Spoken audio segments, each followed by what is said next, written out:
One of the saddest things about human nature is how hard it is for people to accept themselves, especially the people who constantly raise the bar. The high achievers, the overthinkers, the perfectionists, the ones who never feel finished.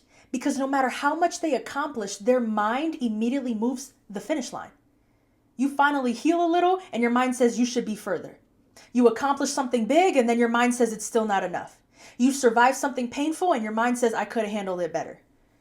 And people don't realize how exhausting it is to live with a mind that constantly turns growth into pressure. Some people are dying inside not because they're failing, but because they've trained themselves to believe that nothing they do will ever be worthy enough. And that is why self-acceptance feels so difficult.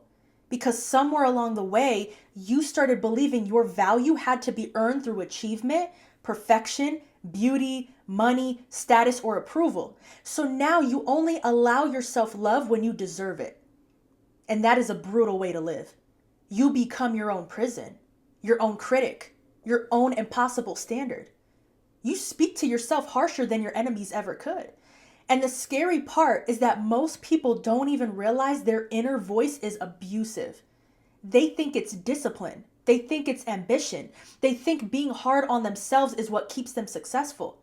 But there is a big difference between growth and self-destruction disguised as self-improvement. Because if every version of you is never enough, then no amount of success will ever bring peace.